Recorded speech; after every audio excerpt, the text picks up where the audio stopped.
السلام عليكم ورحمة الله وبركاته. الحمد لله رب العالمين، والصلاة والسلام على سيدنا محمد وآله وصحبه أجمعين. قال الله تعالى في القرآن العظيم: أعوذ بالله من الشيطان الرجيم. بسم الله الرحمن الرحيم. والكاظمين الغيظ والعافين عن الناس والله يحب المحسنين. صدق الله العلي العظيم. சர்வ புகழும் புகழ்ச்சியும் உலகை படைத்து பரிபாலித்து கொண்டிருக்கக்கூடிய எல்லாமல்ல அல்லாஹ்விற்கே. எல்லாமல்ல அல்லாஹ் ரப்புல் ஆலமீன் மேற்காணக்கூடிய திருமறை வசனத்தின் மூலமாக ஒரு மனிதன் மன்னிக்க பழக வேண்டும். அதாவது ஒரு மனிதனுக்கு இன்னல்கள் ஏற்படுகின்ற பொழுது, கஷ்டங்கள் ஏற்படுகின்ற பொழுது, அந்த துயரத்தின் மூலமாக பழிவாங்கும் சிந்தனை அன்றி மன்னிக்க பழக வேண்டும், மன்னிக்கக்கூடிய மனப்பான்மை வேண்டும் என்பது சார்ந்த ஒரு விஷயத்தை இல்லாமல் அல்லாஹ் ரப்புல் ஆலமீன் மேற்காணக்கூடிய திருமறை வசனத்தின் மூலமாக இவ்வாறு குறிப்பிட்டு காட்டுவான். வல் காதிமீனல் கைல, கோபத்தை அடக்கிக் கொள்வார்கள். வல் ஆஃபீன அனின்னாஸ், மனிதர்கள் செய்யும் பிழைகளை மன்னிப்போராய் இருப்பார்கள். வல்லாஹு யுஹிப்புல் முஹ்சினீன், இவ்வாறு அழகாக நன்மை செய்வோரை அல்லாஹ் நேசிக்கிறான் அப்படிங்கிறத இந்த திருமறை வசனத்தின் மூலமாக குறிப்பிட்டு காட்டுகின்றான். பொதுவாக கோபங்கள் வருகின்ற பொழுது அதை மென்று விழுங்கக்கூடிய, மன்னிக்கக்கூடிய மனப்பான்மை ஒரு மனிதனிடத்தில் இருக்க வேண்டும் அப்படிங்கிறதையும், அந்த மன்னிக்கக்கூடிய மனப்பான்மை ஒரு சிறந்த ஒரு மாற்றத்தை ஏற்படுத்தும் அப்படிங்கிறதையும், நாயகம் ஸல்லல்லாஹு அலைஹி வஸல்லம் அவர்களுடைய அந்த தன்மைகளும் நமக்கு ஒரு சிறந்த ஒரு பாடத்தை தரக்கூடியதாக இருக்கின்றது. அவ்வாறு நாம் மன்னிக்கக்கூடிய மனப்பான்மையுடையவர்களாக இருந்தால் என்னென்ன இன்னல்கள் இருந்தாலும் அது நீக்கப்படுவதற்கு அல்லாஹு தாலா என்ன செய்வான், மிக்க காரணமாக நமக்கு எல்லா விதத்திலும் உதவி செய்வான் அப்படிங்கிறத நம்ம என்ன செய்கிறோம், மேற்காணக்கூடிய திருமறை வசனத்தின் மூலமாக நம்ம பார்க்குறோம். அந்த வகையில் நாயகம் ஸல்லல்லாஹு அலைஹி வஸல்லம் அவர்களுடைய அந்த வரலாற்று பின்னணி ஒன்று நமக்கு ஒரு சிறந்த பாடத்தை தரக்கூடியதாக இருக்கின்றது.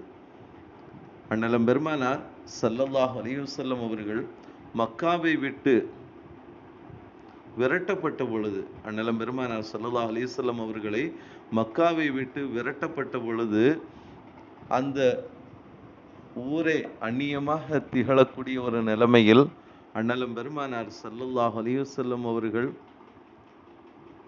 கலங்கியவர்களாக, கவலைப்பட்டவர்களாக 2 ரக்காத்து தொழுவதற்காக வேண்டி காபாவிற்கு வந்த பொழுது, 2 ரக்காத் தொழுவதற்கு என்ன செஞ்சாங்க, காபாவில் தொழுவதற்கு அனுமதி கேட்குறாங்க. அப்படி கேட்கின்ற பொழுது உஸ்மான் இப்னு தல்ஹா என்று சொல்லக்கூடிய அந்த மனிதர் காபாவின் பொறுப்புதாரியாக இருந்தார். அப்படி இருக்கக்கூடிய அந்த மனிதரிடத்துல நாயகம் ஸல்லல்லாஹு அலைஹி வஸல்லம் அவங்க என்ன செய்றாங்க, அனுமதி கேட்குறாங்க.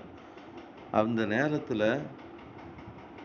அனுமதி மறுக்கப்படுகின்றது. நபிகள் நாயகம் ஸல்லல்லாஹு அலைஹி வஸல்லம் அவர்களை உள்ளே விட மறுக்கின்றார் உஸ்மான் இப்னு தல்ஹா அவர்கள்.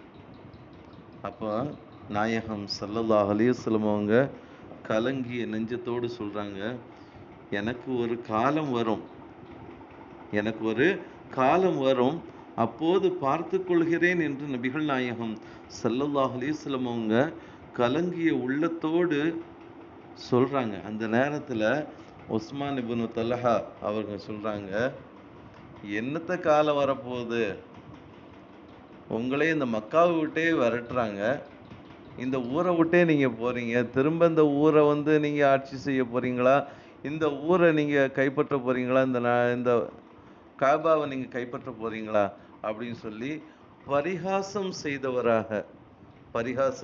செய்தவராக கடைசி வரை தொழுவதற்கு அனுமதிக்கப்படாத ஒரு நிலைமையில், கண் கலங்கிய நிலையில நாயகம் ஸல்லல்லாஹு அலைஹி வஸல்லம் அவங்க என்ன செய்றாங்க, அதை விட்டும் போறாங்க.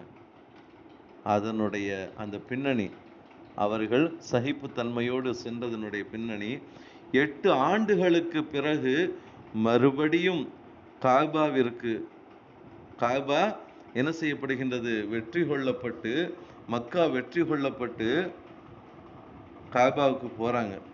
அப்படி காபாவுக்கு போகக்கூடிய நேரத்தில் அன்றைக்கு மக்காவே மாநபி ஸல்லல்லாஹு அலைஹி வஸல்லம் அவர்களுடைய கைவசத்தில் வந்த பொழுதுதான் அந்த நினைவை, அன்று சொன்ன அந்த வார்த்தையை நாயகம் ஸல்லல்லாஹு அலைஹி வஸல்லம் அவங்க எடுத்து காமிச்சாங்க.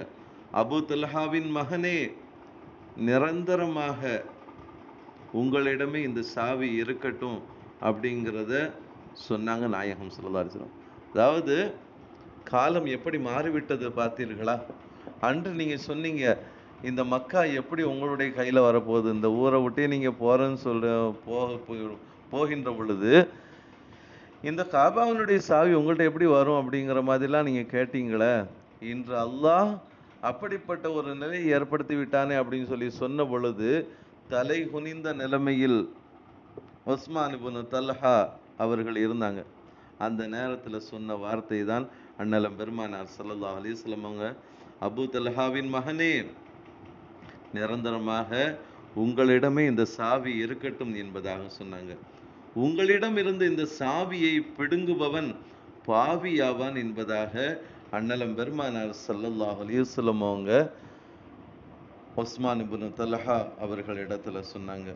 என்றைக்கோ நடந்த பிரச்சனைய தோண்டி எடுத்து பழிவாங்கும் மனிதர்களுக்கு மத்தியில தவறுகளை மன்னிக்க கற்றுக் கொடுத்தவர்கள் மாநபி ஸல்லல்லாஹு அலைஹி வஸல்லம் அவர்கள். அன்பானவர்களை, இதுதான் நம்ம இடத்துல வரக்கூடிய ஒரு நல்ல ஒரு தன்மை.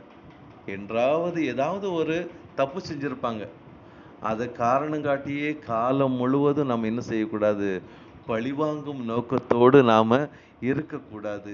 மன்னிக்கக்கூடிய மனப்பான்மை ஒரு சிறந்த மாற்றங்களை, சிறந்த நிலைகளை நமக்கு ஏற்படுத்தும். இப்படிப்பட்ட தன்மைகளை அல்லாஹ் நேசிக்கக்கூடியவனாக இருக்கிறான் அப்படிங்கிறத தான் மேற்காணக்கூடிய திருமறை வசனத்தின் மூலமாக நாம் அறிய முடிகின்றது. அத்தகைய மன்னிக்கக்கூடிய மனப்பான்மையோடு குரோத தன்மைகளை விட்டும் பாதுகாக்கப்பட்டவர்களாக, அல்லாஹ்வுடைய நேசத்தை பெற்ற நன்மக்களாக வாழ்வதற்கு அல்லாஹ் நம் அனைவருக்கும் கிருபை செய்வானாக. ஆமீன். வாஹிர் தஅவானா அனில் ஹம்துலில்லாஹி ரப்பில் ஆலமீன். அஸ்ஸலாமு அலைக்கும் வரஹ்மத்துல்லாஹி வபரகாத்துஹு.